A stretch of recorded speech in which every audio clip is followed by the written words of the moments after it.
məsciddə dərsə gəlib vaxtı ilə bir il yarımda o məsciddə sadəcə xanımlar üçün, qızlar üçün dərs 2021-ci ildən mən Quran dərsindən dərs alırdım. 2023-2024-cü ildə artıq mən dərsimi bitirdim. Bu ilma deyil, öz rızamla gəldiyim üçün sadəcə mən sevdiyim insana gəlmişəm. Qaçırılma deyil, qaçırdığıma da peşman deyiləm, xoşbəxtəm.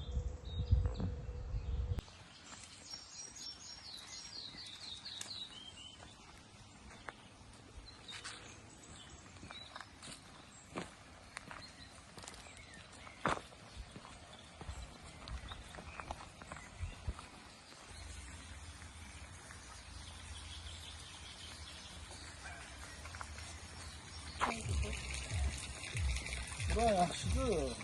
Keçər insan tərəfə. Bura yaxşıdır, dəstəklər. Sən həqiqi sözlə deyirsən, belə oraya gedir.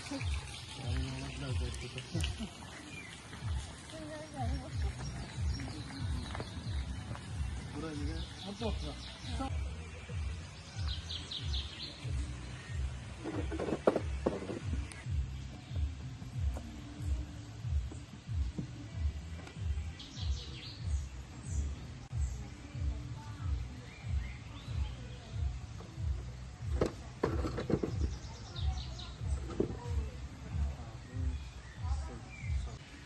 Ayaqda qalmaq lazımdır. Ayaqda qalmaq lazımdır.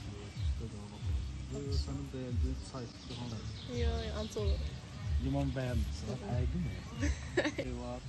Amma olsun, bəlkə də bu özdə bir şeir kimi həyatdır. Yaxşı da, yaxşı iyi gəlir.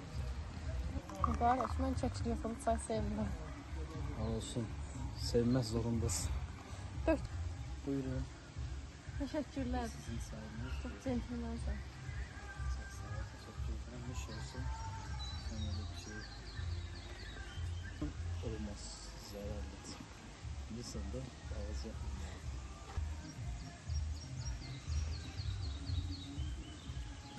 Ama o ağaç temiz hava var. Çünkü ağaç.